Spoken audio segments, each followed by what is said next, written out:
Okay, so any question from yesterday's class? My question is, I have like extracting a shape file for a particular state now. Yeah. Is it after extraction now? Isn't it? I want to determine the coordinate. Like, let me get the coordinate of that state. Just like we did for the whole country. Yes, for the whole country. The same procedure you do. The moment, we first have created the coordinate for those country, the whole country. If you extract it, it should also have coordinate. Bring the one you're extracting. Let's look at it. I actually tried several yesterday. Use the add button. Yes, sir? Use the plus button. Okay, this one? This one, yeah. Okay, that's where the selection is. Okay, the plus button. Not yet. Okay, I remember we dragged and dropped.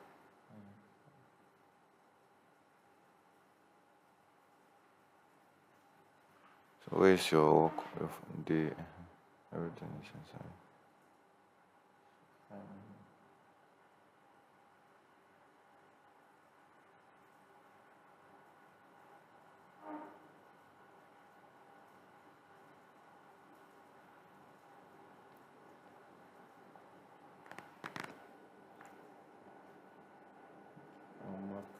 Highlight all of them. Okay.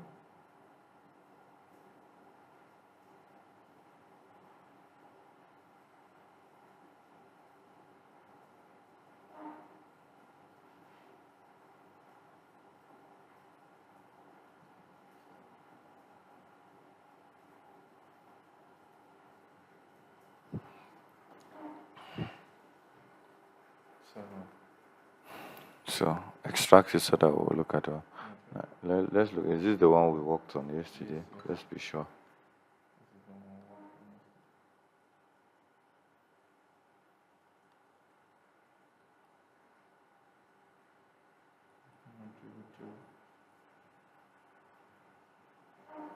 I thought I have to. So we have our L, longitude and latitude. Anything you extract now, we still have the longitude and latitude of those states and their local government. So you don't need to create another one. But then extract those ones you want so that we'll check. Okay, the one I want to. Yeah. Okay. Any question from your end? There's no question, ba?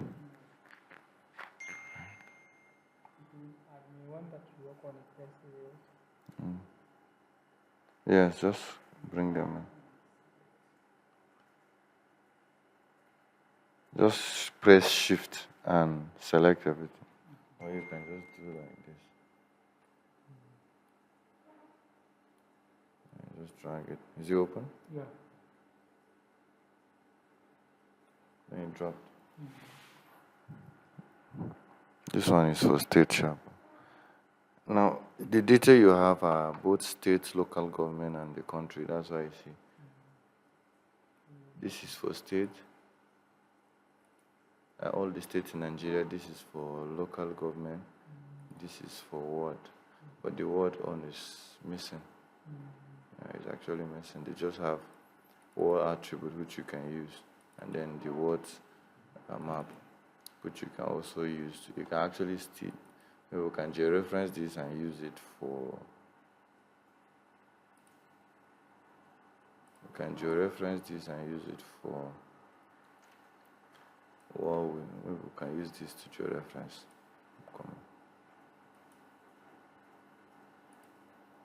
So these are word map. So we can actually georeference this. I think we should use this one to georeference. So it will help us more. Because you hardly see word data. So if we georeference this, we can have a better output. Or what do you guys think? So we'll georeference this so that you guys will digitize it and keep it for data set. Okay. When it's time, I think we'll just georeference the whole of this. These are what, where we have issue now is we don't know which side is which side because there are no labels on it. if there was label, we'll be able to know which word is each of these places. Now we'll only digitize and keep because we don't know the word yet. Then maybe when we see what attribute, we'll now be able to, I think, okay, there's an attribute here. So it's possible with this attribute we can be able to fill them.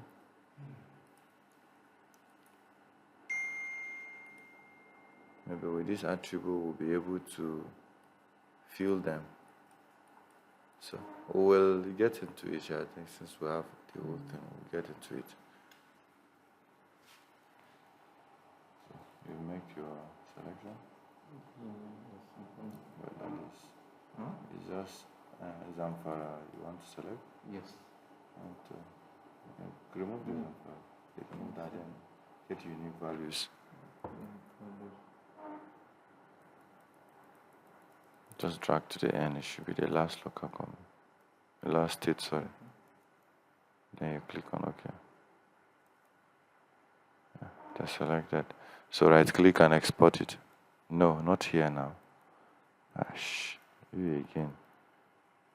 You're right clicking. Anything you're doing is not here, it's here. And then also, don't be using this if you're not using it. Just return it back to this black arrow. So you make your selections again. You must not really come that side. You can just come to selection from here. Then select by attribute.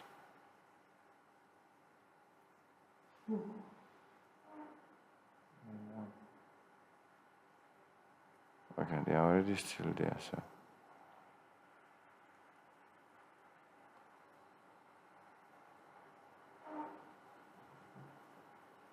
so you right click here and come down to data, export data.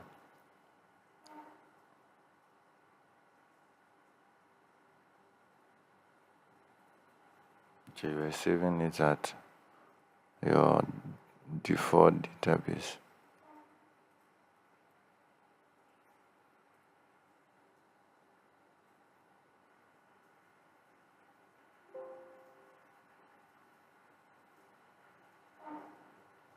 So if we right click on this now, go to properties. If you drag it to the end, you see coordinate, you see now, we have long lat, which you created twice. So you don't need to create a new one. I don't know which, another thing is what format you select this will determine whether it will work or not. Not too long, it's in degree, 7 degree, 14 minutes. So it worked now. Okay. So it worked. I don't know, maybe you, I don't know what you did yesterday, but it worked. Okay. So, but you understand now? Yes, I understand. All right. Any other question before we proceed? So we have few things to cover in that module 2, which is, I think, basically just 2 items.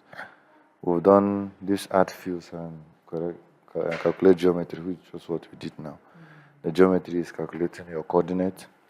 Okay, so we'll look at this zoom in and we'll look at how to add labels. Right? So with all of what you have, bring the image, the Nigerian shapefile. Let it be in. You can leave this one like that or add labels to it. So I'm just going to bring this.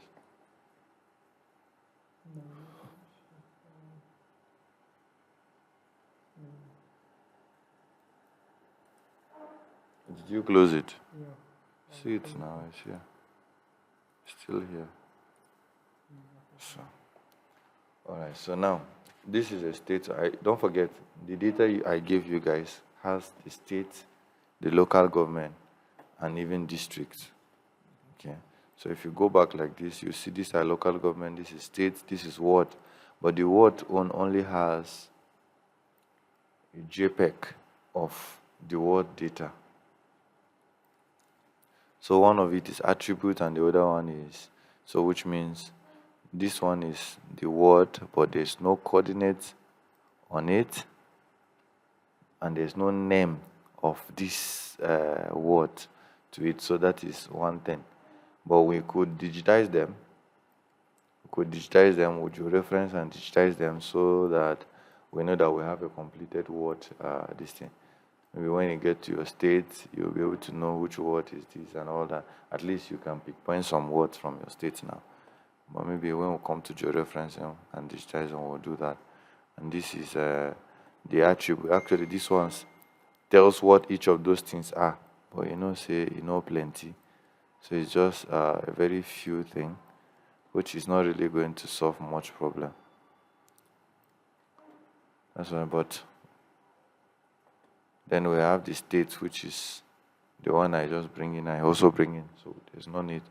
When we want to create, want to add labels to this. Now, whenever you're creating your georeference, you're digitizing, you need to edit your attributes. So when we get there, you will know. But now, what we're doing now is that the work has already been digitized. So when it is digitized, you are sure that you can be able to add labels for others to see.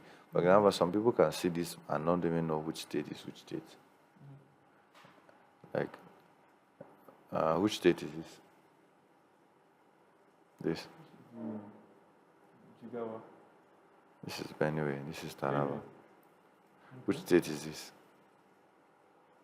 That should be Lokoja. Ha. Because this is Abuja. You don't know state to see. This is Nasarawa. Okay, This is Kogi. Okay. Sorry. This is Benue. This is Plateau State. This is Kogi. Okay. This is Niger. This is Kaduna. This is Katsina. This is Sokoto.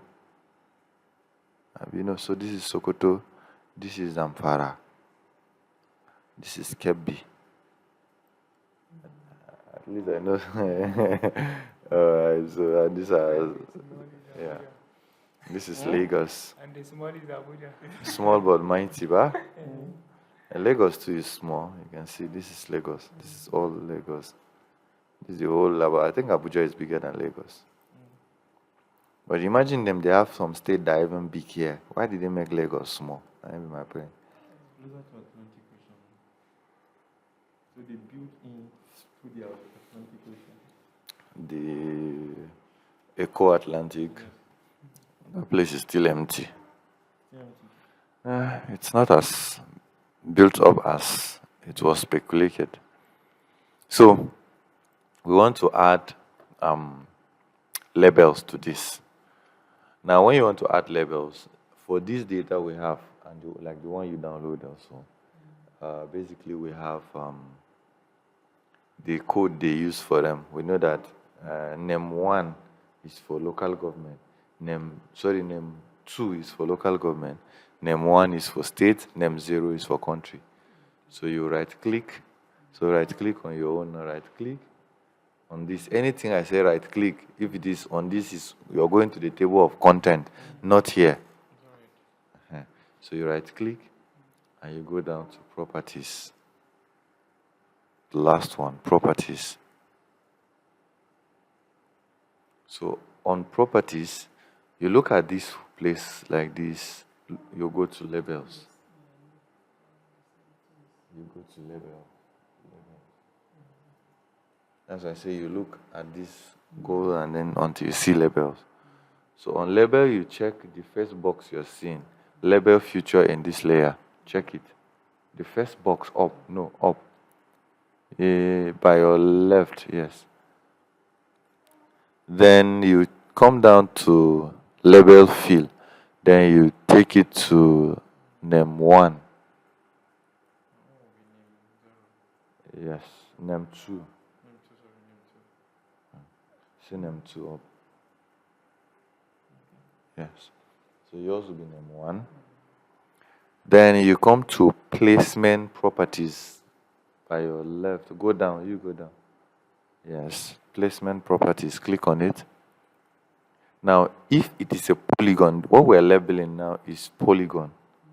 So the way you label roads is different from the way line features is different from the way you label point feature, and different from the way you label polygon feature. So this now you just check only place labels inside polygon, meaning you don't want the labels to be placed outside of polygon, it should be within the polygon. So you check it. Then, for places that are small, like small states, you just say you should try horizontal first, then try straight line or vertical, anyone.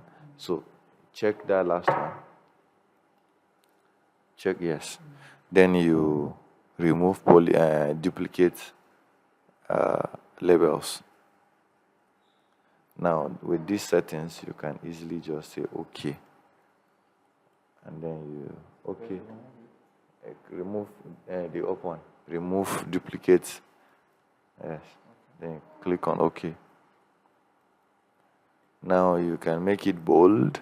You can also change the font type up here. You see font area. You can change it to any font of that you see that to do good to your map. Then look at the size, whether it's okay for you. Then you bold it. You can change color as well. So this, you just explore this whole thing. Make 1 or 2 adjustments to it. Once you're done, you click OK.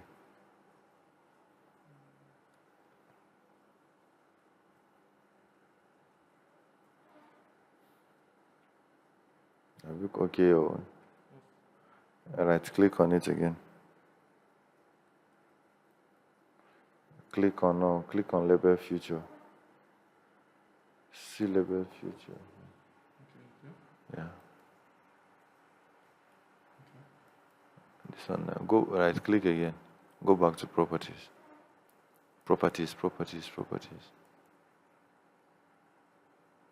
You haven't checked this thing. So it's like you. I just checked it now. Then click on OK. What's happening with this yours? No, it's not the reading.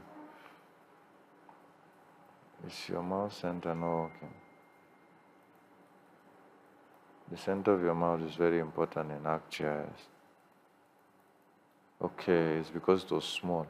Okay. And then the label you put, it's too much.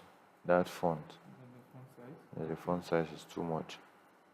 So that's why I didn't come up with anything. Let's use the 8 that was there. So if you increase this, you see that every other place has labels. So the visibility of it depends on how the place is. So if you look at down here for Nigeria, see Enugu is small, Anambra is small, Imo is small, Abia is small. So it can only contain, if I zoom, it will go, all of them will go horizontal because it is visible to eyesight. But when I draw it down, you will see that it's turning upside down. That's because the more, if you see now, the whole of this place has no name anymore. So it works based on scale. So at what scale, some of the names will go. Do we understand? So we can actually label now, right? It's all right. So this is how to label polygon. Yeah, so what do you have next on the list? Okay, we have zooming. Okay. Now, zooming is a very big factor in ArcGIS because you need to zoom. And so aside the help of mouse, which you can just quickly zoom, if you don't have a mouse, it's hard. But you see this is zoom in, this is zoom out. So when you click on zoom in, what you do is that you just come and make selection, hold and release. It's going to, where you hold and release, it will keep zooming there. So this is zoom in, this is zoom in. So when you click on zoom out, which is minus, you drag and release, drag and release, drag and release. The more you drag and release, it becomes smaller. Do we understand? So the next is a pan tool, which once you click on it, this hand, you can drag your map to anywhere. Then we have next as full extend. Now, if it is like this, if you click on full extend, it will bring it back smaller. Okay. Then we have fixed zoom in. This one, you use this when you're producing map to adjust your scale to the scale that fits into your data frame. So the more you click it, as you click it once, it keep going up. Same thing, it's just going on fix. As the name apply, it goes fix until it becomes so small. Okay? Do we understand? All right. So this is basically about zooming. So we're going to move this edit attribute forward. So we'll do identify tool. So identify tool basically, in as much as we can go into attribute and check everything. If let's say these labels are not showing, and I want to know which state is which state, I can easily use identify tool, which is this one you see here. This blue and one. Yes, so when you click on it, make any selection click anywhere. You will see that it will come up with all the attributes. It's going to come up with all the attributes. You see all that is in it. So that is the use for identify tool. You can easily use it to check and identify some things within the surface of the software. So, do we understand? Okay. So, what module? We'll be going to module 3, right? This is module 3. We'll be looking at your database and shapefile. So,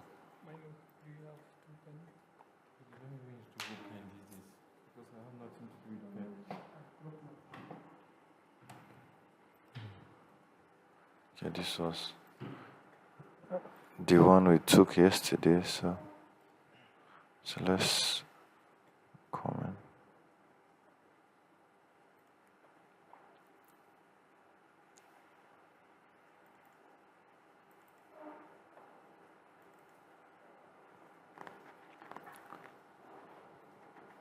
Okay.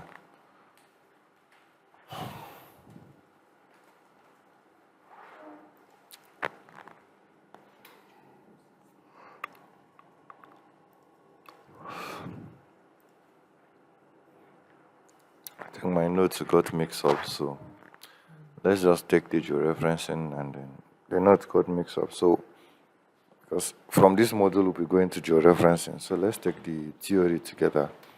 So, what is georeferencing? First, in your own understanding.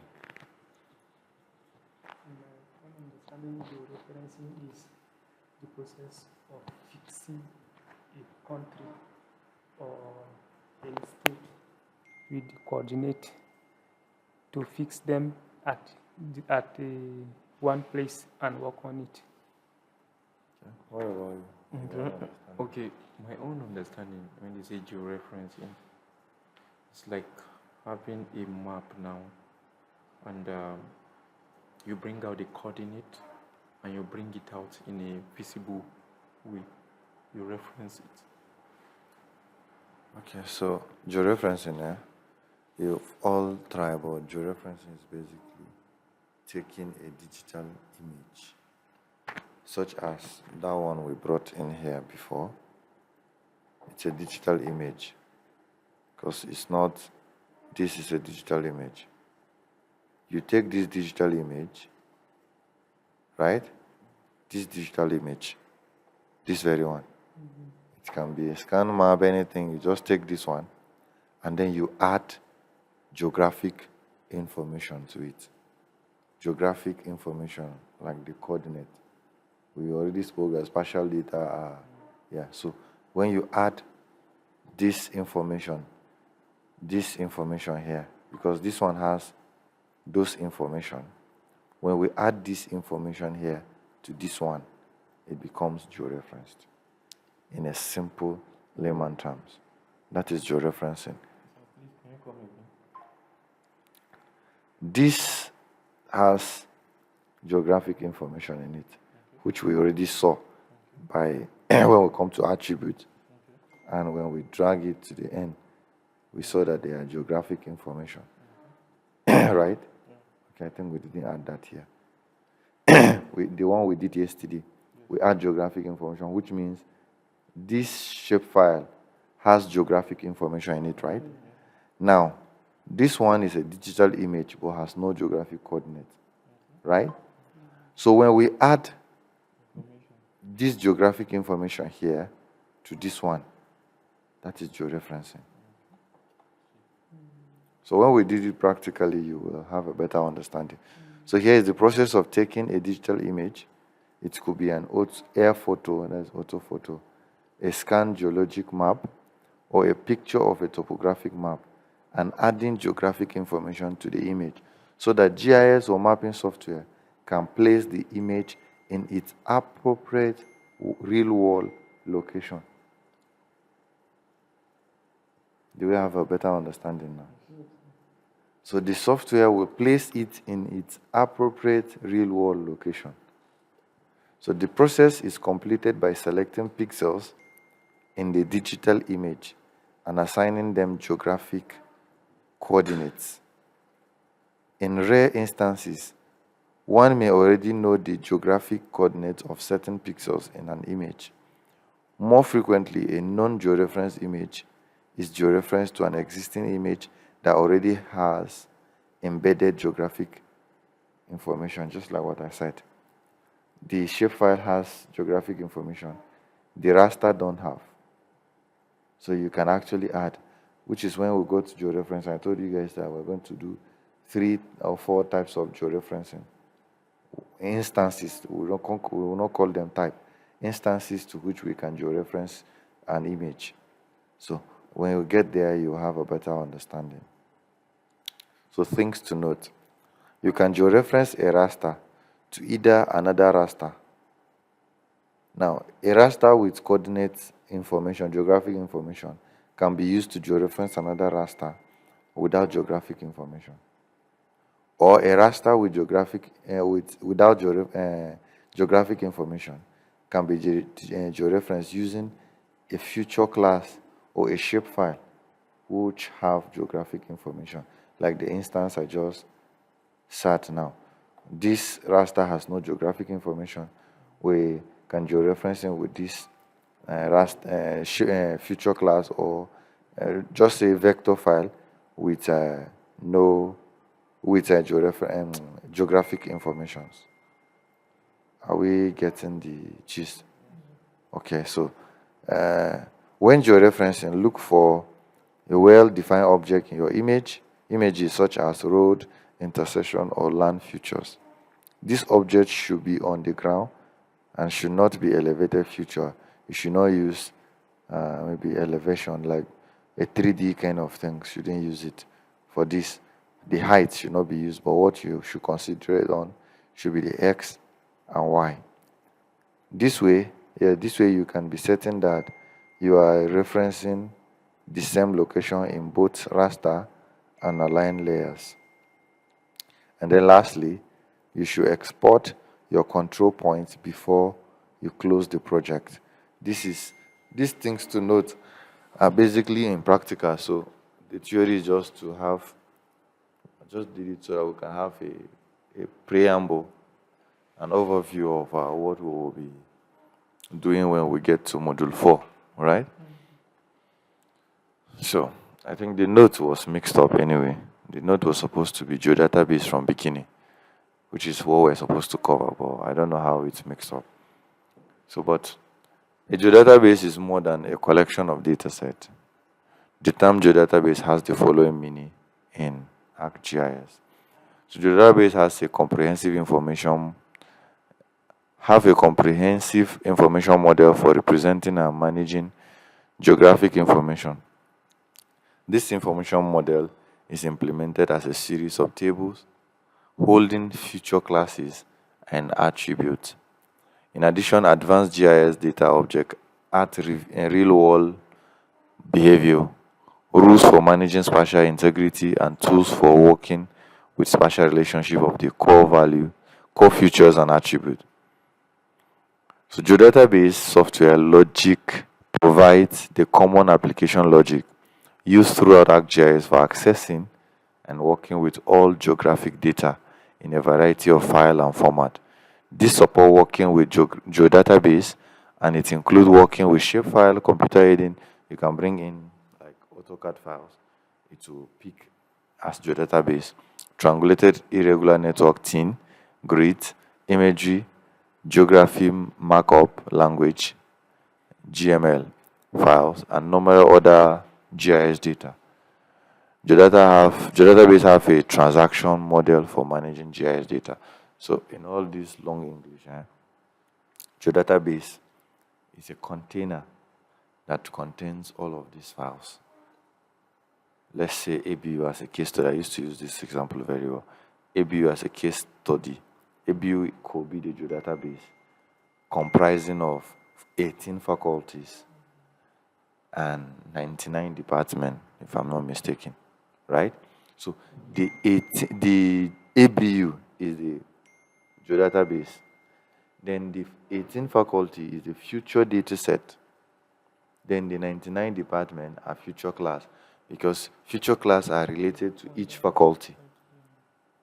Because if you see faculty of physical science now, it's associated with geology, geography, computer science, physics, mathematics, statistics, and so on and so forth.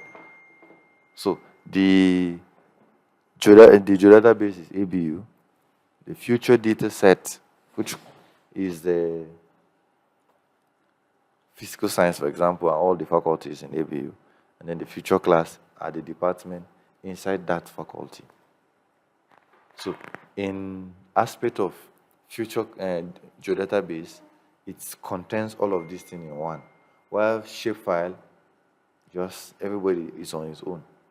And geodatabase carry other files that future shapefile cannot carry, which we will see as we proceed, okay? So types of geodatabase. A geodatabase is a container used to hold a collection of data set. So there are different types of geodatabase. So the first is file geodatabase, which store as folders in a file system. Each dataset is held as a file that can scale up to 1 terabyte in size. The file geodatabase is recommended over personal geodatabase. So the second part of types of geodatabase is the personal geodatabase. It's also stored the way that one stored, but this time around it stores it in Microsoft Access. So if you have a personal geodatabase, you can come and open it on Microsoft Access and still access everything that is in it. But it's only scaled from 0 to 2 gigabytes. So it's for a small work that is not that does not exceed 2 gig. Then the last is enterprise geodatabase, also known as multi-user geodatabase. It can be used based on, it can be on different computers, and different users can work on it at the same time, edit, manage, and all that. So they can be unlimited in size and numbers of users. And then also it stores in a relational database using Oracle, Microsoft SQL, Server IBM, DB2, IBM Informex, and Progress, Postgres SQL. So basically, this enterprise is mostly for organizations, big organizations that really, you know that ArcGIS is a proprietary software. It's not a free software, it's not open source. So these are the packages they make for different users and all that. But these two are always available to every user, these two. This one is mostly for organization. So future data set. So a future data set is a collection of related future class that share common coordinate system. So whenever you're creating a future data set, you must create it with a common future class. A common coordinate system, which means you can have a geodatabase covering Nigeria. Then you can now have a future data set in different location, then anything within that future data set, they must have a common coordinate system. Do we understand? So what do you mean by the common coordinate system? Like if you are focusing on decimal coordinate system? No. For example, if you use the whole Nigeria, you're using geographic coordinate system, right? Now you now decide to put each state inside Nigeria. Now you put Kaduna State separate. Kaduna State is zone 32. Taraba zone 32. All of those ones are in zone 32. So let's say we do it based on regions, northwest. But if we do northwest, I think, okay, Niger is north central. Niger is between zone 31 and 32. Abuja is zone 32. So let's say we do it based by state, and then each state will have local government, right? So if the whole state is on zone 32, it means you create a future data set of that state. Then it has a common common coordinate system that will cover all the local government in that state. This is all you understand. So it means the coordinate system now will cover a specific region. Yes. For example, North Central will have Abuja, will have Benue. But North Central, not all of it are in the same coordinate. Because Mina is between zone 31 and 32. So you cannot really put it like that. So some part of it will go for zone 31? Yeah, some part will go for zone 32. But then if you create a future data set, like ABU now, the whole future data set here will be the faculties. Because the common thing with them are the department in between them. But in terms of real world application, we'll be talking about, let's say, using Kaduna now. The Kaduna is a future data set. Then all the local government in Kaduna, since Kaduna is zone 32, all the local government in Kaduna State will be in zone 32 because the future data set is already in zone 32. Okay? So future data set are used to facilitate creation of controller data set, sometimes also referred to as extension data set, such as a parcel fabric. This is purely geometric term. Topology, used for mostly all this layer like parcel, now land parcel. So, or utility network, future class that are to be included in an extension data set are first organized into a future data set. Just like I give instance of ABU, faculties, and then department. So the department will be factored into the future data set like Faculty of Sciences. So the life science or physical science. Any question or confusion, you will understand it better when we do the practical. All right? So this is an example of future data set. Now future data set always carry this symbol. 1, 2, 3 like this. This is a future data set. So it collect both points, collect lines, collect polygons. And then collect more of this topology, terrain, network data set, and all of that. All are stored, parcel fabric, linear referencing system. All are stored inside future data set. But you don't have this with shapefile. These are next level kind of data set. So future class is a collection of geographic features that share the same geometric properties such as points, lines, or polygons. Because they are the last product. Shana student they collect. So we can liken future class to student. Because they can be in form of a point, they can be in form of a line or a polygon. I'm just using students because now then they receive all manner of lectures. Yes. So for example, you can have a future class of a cities, roads, or a lake. So cities can be point, roads, line, lake, polygon. That's just what it's trying to say. A future class can have attributes such as name, population, area that describe each future. So it's in future class that we now have both the geographic coordinate system, which is that point you click, or the polygon or the line. But then it can now have what describes it, the spatial and non-spatial. You cannot have that with geodatabase. You cannot have that with future data set. You can only have that with what? Future class. All right? So, shapefile versus geodatabase. I believe you all have said, we don't even need to go through this. Everybody should know that future class has won the argument. So, both are storage format for spatial data, originally developed by the Environmental Science Research Institute, ESRI, and can be used in ESRI software, that's ArcGIS, ArcGIS Pro, desktop, and all of that, even the City Engine. On the surface, it appears as though there are no compelling reasons to choose one format over the other to accomplish your spatial data storage goals. However, when comparing side by side, certain advantages and drawbacks emerge in the shapefile versus geodatabase argument or debate. This belief comparison may be helpful in making your decision to use shapefile or GDB, that's geodatabase.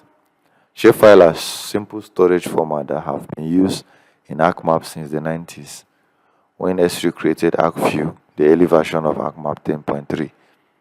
Therefore, shapefile have many limitations, such as it takes up more storage space on your computer than a geodatabase.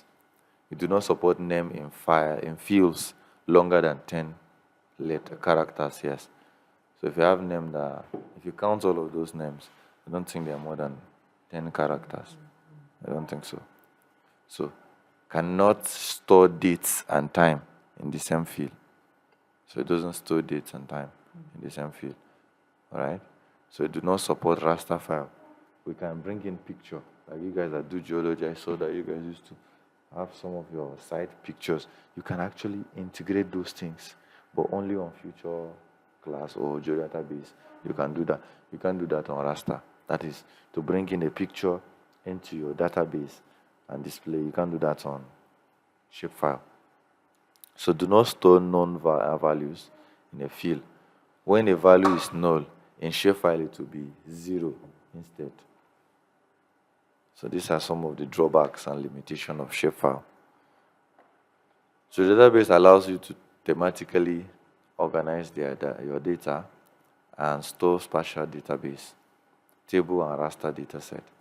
There are two types which you already know, file and personal geodatabase. And each file geodatabase have, so these benefits now goes more with file geodatabase. So let's look at them. 1 terabyte of storage limit, we already have that discussion. Better performance capabilities. So at the end, geodatabase basically perform better than shapefile if you're comparing with shapefile. Many users can view data inside the file geodatabase while the database is being edited by another. So you can still view files, other things. So more than one user can actually be, while this one is editing it, this one can view. So the database can be compressed, which helps reduce the geodatabase size on the disk. So while it's working on it, it compresses the file. So that helps in reducing the space. That's why if shapefile does not compress, it takes up more space than geodatabase. So this is example of shapefile. You remember when we go to bring in your Nigerian file, we saw something like this. So you see, if you look at all of these, they are all files that are created. Whereas when you come to Arc Catalog, this is when you enter your computer. When you come to Arc Catalog, this is all that is it to this whole thing. Okay. Yes. Okay. So as you see it now, it's one shapefile, just one thing. But when you go to your window Explorer, you see that there are many, 1, 2, 3, 4, 5, 6. Yeah. Does that mean this is the shape file and this is the geodatabase? No. The whole of this is shapefile. This is shapefile as well. Okay. But this is how you view it, yes, when you enter your window view and Explorer. But when you come to our catalog, this is what you see. Just go and check. Go and check this very one from your system.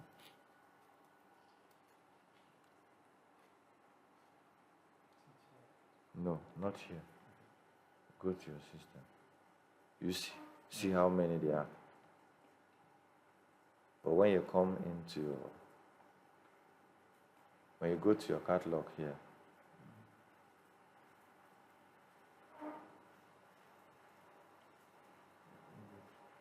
and when you open this, what do you see? Just one. Do you understand? That's what I just show here. So the next is this. This is now geodatabase. Now, if you look at this one that has a shiny, look at here. This one that has the shiny container that looks around is the geodatabase. That's why it's labeled. Now, these ones with 333 is future class. You can future data set. Sorry, these ones with 1, 2, 3, 1, 2, 3, 1 are future data set. This one that you see there is future class. So this is how you view it on your. Okay. Yes. Like even the building is a future class. Those ones are not. You can't say it's a future class. The reason is you're the one creating it. Yeah. So you can create it into a future class. You can create build up as a future data set. Then residential will be future class. Education would now be another future class. Then you do them separately so that they are, residential building the place, educational building the place, and all that. So it depends on the project at hand and the requirement of the project. Do you understand? So now we will go into the practical. So we have to create a geodatabase, to create a future data set, create a future class, and categorize future. Let's see if we can take these three since our time is already fast approached. All right? So any question before further? All right, so let's go to our ArcGIS. We can remove these ones now. Just right click and remove them. So to create a geodatabase,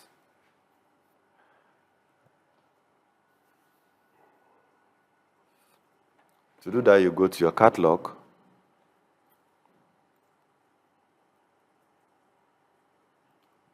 You've removed your catalog or what? You've removed all of them. They are all in your windows. Your catalog tree, even your table of content, and these are supposed to be here. This is what you do with them. Okay. So that once you are done with it, it goes back by itself. Don't remove it like this. Okay. Yes, they are supposed to. They are part and parcel of what you are doing. So make this like this so that it can, when you're not using it, can come like this. All right. So we first and foremost, before we do this geodatabase, the first thing we need to do is to do folder connection and organize our data. So you go to your system file like this, and then you go to your local Dixie. No, go to your, yes. So go to your local Dixie.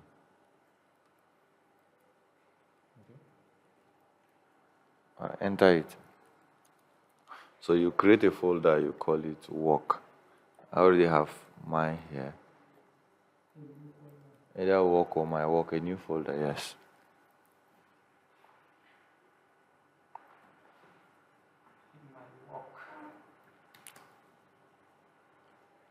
So I have mine here. So now, cut that file, that Nigerian shape file, and put it inside. Yes, cut. You want to have duplicated layer. Open inside. Just open the inside. Open. So before you paste, create another folder. Create and call it GIS Training. If yours is open.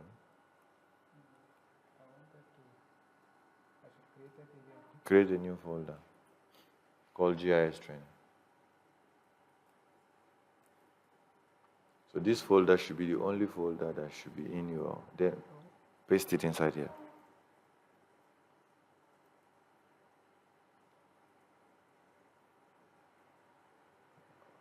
happened. So that is in use. I use it some.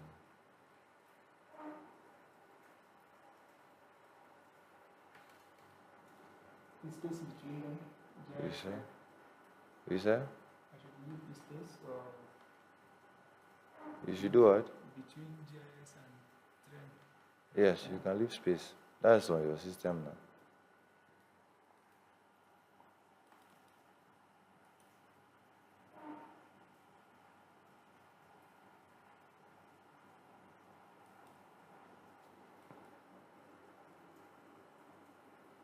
I think you should copy it so that it's still in use somewhere. So copy it. Copy it won't go. Just copy it for now. Don't cut. Copy, I think it's still in use maybe until you restart your system.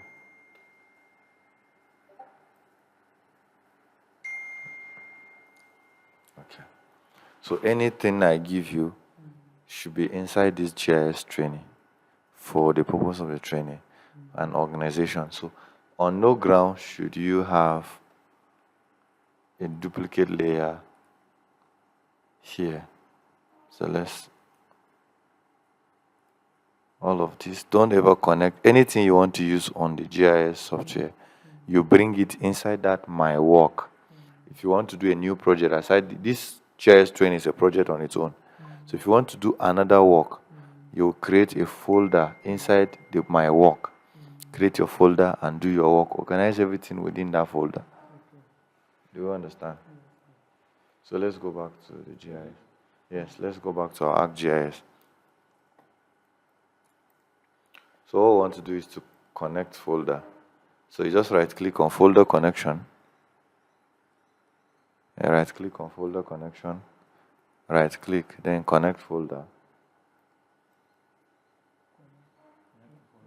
Yes. Then you click on this PC, this my PC or this PC.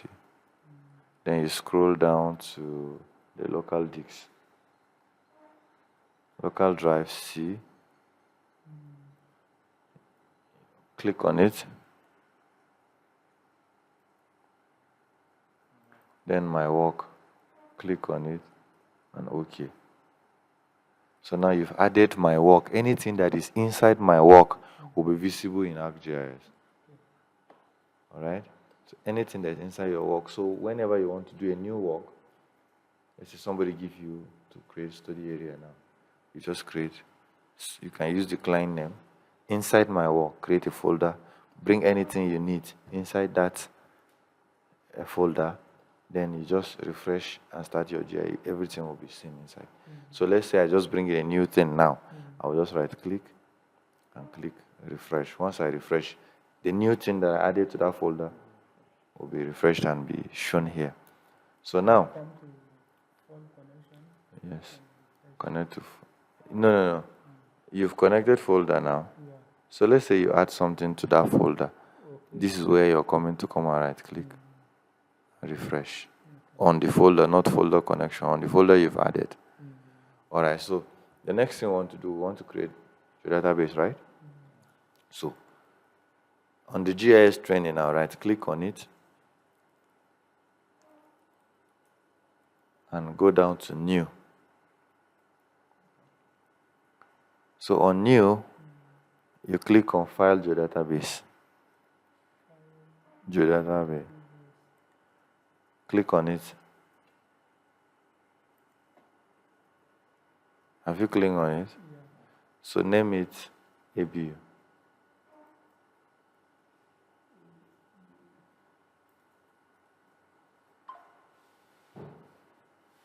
Have you done that?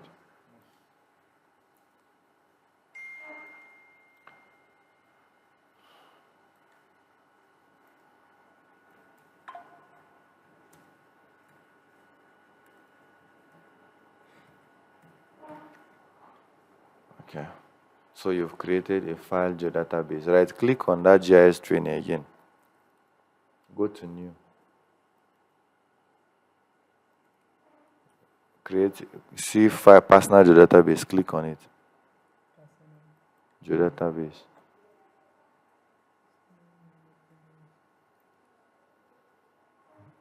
Create it as ABU as well. abuse area.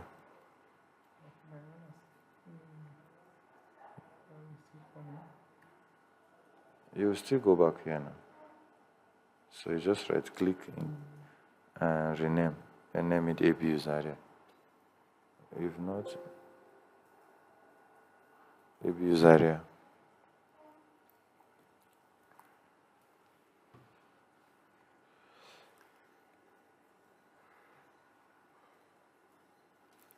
Now, do you notice something within the two you created?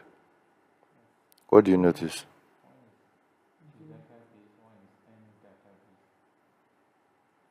So which one do you think is that GDB and which one is MDB?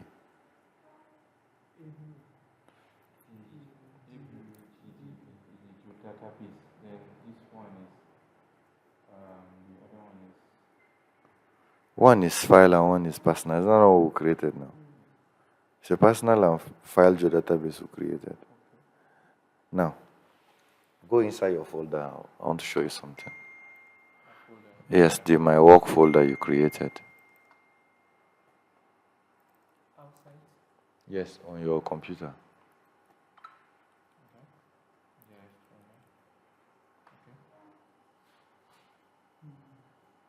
Did you see abuse area one? The GDB is file geodatabase.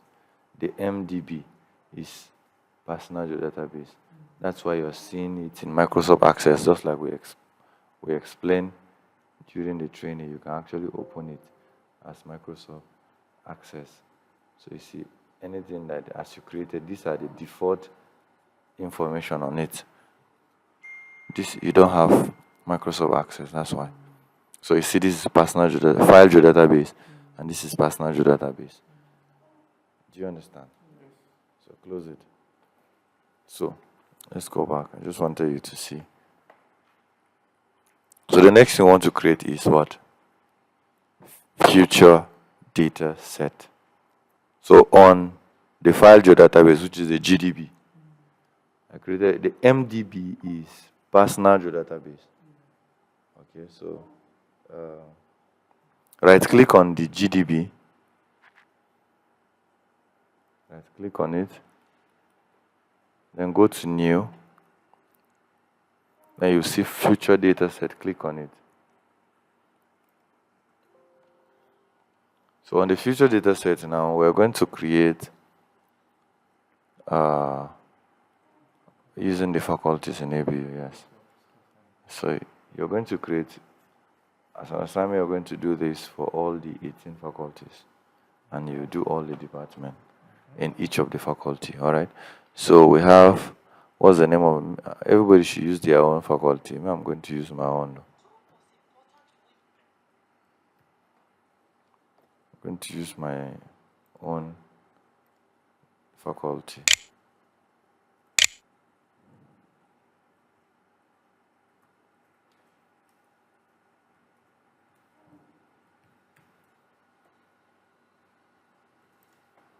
Now you don't.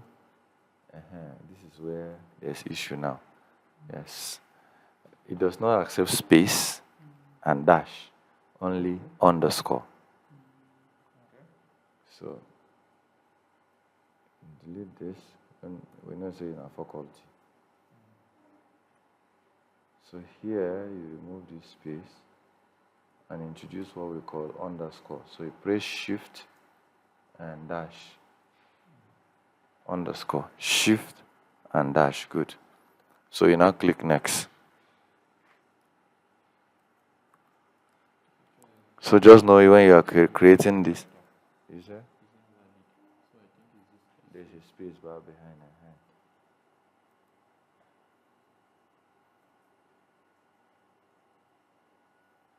it. Okay, there's a space in front anyway. There should be a space. Okay. Okay, that's gone. Sorry. Hello? Hello? Hello? So you click next. All right. Next, and then now we're in coordinate system, right? So we have two types of coordinate system: geographic coordinate system and projected coordinate system. So we're going to, for Nigeria, we have, what we'll do is that you look here, we'll start with the projected. You see that I've added everything I needed to favorize, so I don't need to go through them again. So that's what we're going to do for you. So you click on just anytime you see a plus sign, it means there's something under it. So you click on it to expand. So you click and then go to Africa for project and geographic. Yes. Click on Africa. Yes, check it. Open. Expand the Africa. Then you go down to look for Mina. Just Mina. How do you find it? Mina is in M, so you can tap and then put M. It will come. You can see Mina. Good. Right click. If you have seen Mina, right click and add to favorites. Have you done that?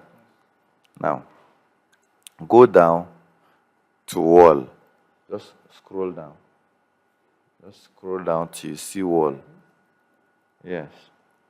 You go down again, you see wall. See wall. Open it. Then you see WGS 1984. Go down. Go down to see WGS 1984. That's it up there. 1984. Go up. WGS 1984. Do the same thing with it. Go down. Where are you? WGS 1984. 1984. This one without anything. Right click and add to favorite. So leave. Collapse the geographic, the projected coordinate system. Collapse it like this. Yes. Collapse it. Yes. Yes. So now, come down to projected now. Or expand it. Then you come down to UTM. Expand it. Scroll down, you see UTM. Yeah. Expand it. Then Africa. Then look for MENA zone 32 and 31. Add them to favorite. You can just click M and to take you to MENA. Have you not seen MENA? See MENA zone 31 and 32. Right click and add to favorite. One of them. You can only do one at a time. Right click on Mina zone 31, add to favorite. Zone 32, add to favorite. Go down and add 32 to favorite. I should go back to project again. You go, just scroll down, you'll see it. Keep going down. So you now go to zone 32, Mina zone 32. Which one did you add to favorite? Go 31. See Mina. And so add 32. See Mina zone 32. Right click and add to favorite. No, if 32, you add it. Go to 31. Add that to favorite. Now, lastly, scroll down small. You will see wall WGS 34, 94. Now scroll down. You see WGS. Go down. Just go down. Yes. No. Scroll down. Under projected. Keep going down. Keep going down until you see WGS 1984, yes. Expand it. Then you go to Northern Hemisphere. Keep going. Keep going. No? Ni ba ma sani ba da na zo da safe. Wancan an kunna ba da jima. Ba sani ba. Da safen nan na zo. So, WGS 1984. Expand it, you see Northern Hemisphere, yes. Open the Northern Hemisphere. Then look for WGS 1984 zone 31, 32, and 33. WGS 1984 zone 31, 32 and 33, add them to favorite.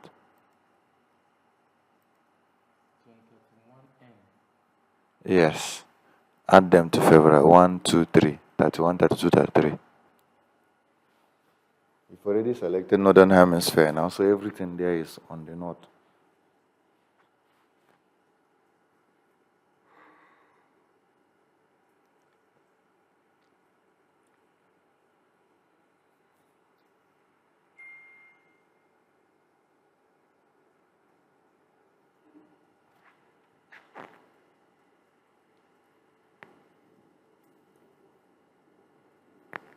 Have we done that to all of them? Yes. No. 31, 32, 33. You can only select one. Yes.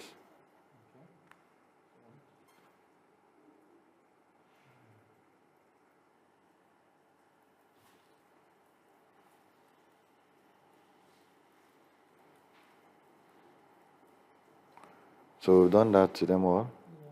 Now from henceforth, if like you that are in chat now, if you get your own coordinate system, you look for it and then come and check it. All right? You need to know your local datum. What is chart's local datum? You need to get that. What's your chart local datum?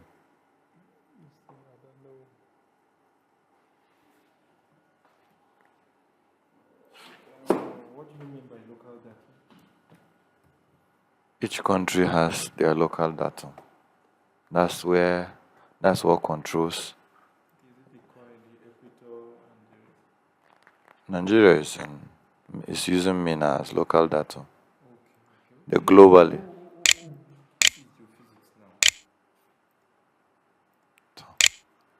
Local datum.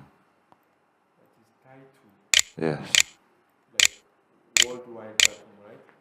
The worldwide is the WGS 1984. I see. I think they taught us in the physics.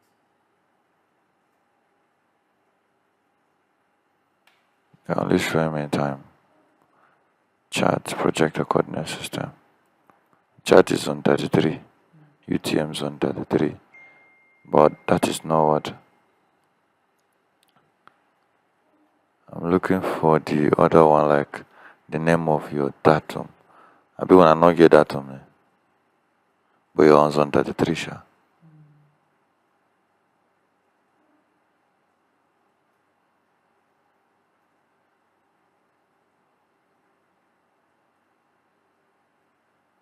I'll check it out later. Okay. I think you need to click that chart. No, it's not showing anything. That's why I left it. Alright, so now we've added every of the whole thing. These are all Nigerian one. No. So any country that maybe you got a client from another country, you look for the datum for that country, then you fill it in. So now Kaduna State, which ABU is inside, is zone 32. So we can use this main as zone 32, or we use this UTM, WGS 1984 UTM zone 32. They're the same thing. This is a global, and this is a local. The MENA UTM zone 32 is a local. Just like you see MENA here. These three are Nigerian local datum. Then these four are Nigerian global datum. This MENA is GCS. This WGS 1984 is GCS. This zone 31 and 32 is projected. This zone 31, 32 is projected. This one is coordinate system for Pakistan. I did a work for a client there, so I just added it. This is Pakistan, Pakistani one. So, like I said, any client that you have, you now add their local datum to your favorite in case of so. Do we understand now? Yeah. So Kaduna State is on 32. Just click on Minas on 32 and let's go. Go up, you go back up to your favorite. So UTM is on 32. Day 32. Let's go. Yeah. And click. Yes, let's go and click on next. Click on it, then click next. So you click next and click finish. Next. And finish. Now we have created a what? No. We just created something now. Future data set. That's what we created. This is your database. This is future. Does it look like the picture we did in that? This is your database. This is future data set. Isn't it? So now, if you want to create future class, the future class will future data set must be on future. Your database must be in a folder. Then future data set must be under your database. Then future class must be under future data set. So if we want to create future class now, we'll right click on future data set. Right click on it and go to new. Yes, future data set. Right click on it, go to new, then future class. So a department in this is what? A department in physical science is what? Your own department. Geomatics. You see? The alias you can copy the first name and put, but I don't normally fill it. I just copy the name you've done up and bring it down. Don't forget there's no space, only underscore. So now we have types of future stored in this. You will see types of future. We have polygon. If this future class is for polygon, you leave it at polygon. If it's for line, that's you want to do road, you will use line. If you want to identify, you use point. So if you want to identify each department in this school, what should we use? Use point, so that we can be able to pick point their future, right? So you click on point. And next. No. Then you click on next again. So you see a blank space that you need to fill. Now this is where your database, this is more like a database sheet, where you fill in what information you will now edit in there about. Now the first object ID and shape and area are default. They will automatically, anything you do, it will automatically create a length for you, area for you, if it is a polygon. Now the reason why it's just saying shape is because my point. So we cannot measure anything from point. So now we need to fill in our own. So now it will be name of the department. Just say name, right? Student ID. But again, we can say picture. If you have any other information, you fill in and then say picture. Name, go the next this thing, put student ID. No space too. No space. Like I say underscore. Or you just leave as student ID. Then picture. Yes. Then picture.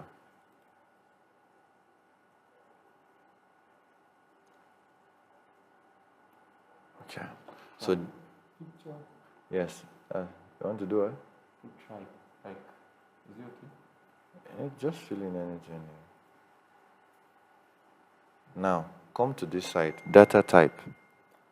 Now, name is student, name is text. Student ID, you can leave it as text as well, because with text you can put you, this, that. But I don't know when you put float, double, long integer, you'll be able to put you and all that. So let's leave it as text as well. Now, the picture now, which is where you put in a photo, you go down, the data type will be raster. So you go down, pick raster. You can't find this on shapefile. So that is, yes, you cannot find this on shapefile. All right. So when you've done these three, you click on finish. So you've created.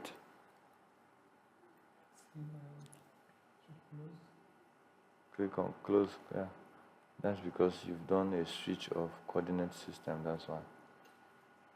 But that's not an issue. Close, right? Yes. Okay, so if we look at this, that does it look like what we had in our lecture? Well, does it look like this when we look at this? So we'll be able to create your database, future data set, and future class. So for your assignment, ABU has 18 faculties. You create future data set for 18 faculties and future class for each of the department in each faculty. Please, can we get that collect that from doctor? Doctor, please borrow us your Bible. Your Bible. So any question? No. The next class, I got that. Oh my God. Don't tire. The next class. No, I got that. Yes. I got that as senior one. Uh-huh. So please, the question. Yes, question. Let me write it. Okay, you complete what you've done one now. So you create a future data set. You're not creating your database again. You just create future data set for all the faculties at ABU and the department in each faculties.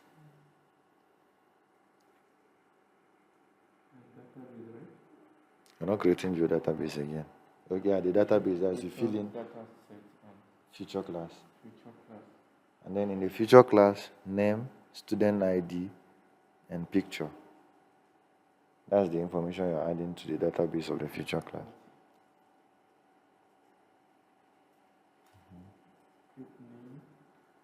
For future class now, name, student ID. You add tribe. You can add as many information you want to add. Student ID. Yes.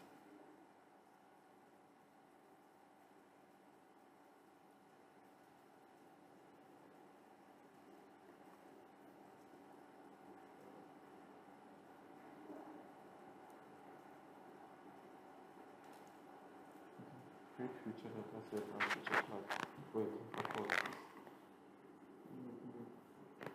The future data set is 18. The future class is the name of the department in each faculty, which are plus or minus 99 departments. To be submitted. When do you want to submit? This is 99 department. So when do you want to submit? Can we submit it next week? That's fine. Is it fine? It's fine. It's fine. Is it okay? Yes. So, any question? No question. It means that when we are going to create For physical science now, you'll be right-clicking on the future dataset physical science to create the future class. To create another future dataset, you right-click on your database, which is ABU, to create a future dataset. Do you understand? So if you mistake anything, you can always refer to the video. All right. So I've uploaded it. I uploaded it yesterday on, but I didn't send you guys the link. So I didn't. So I will upload this one as well and send the link.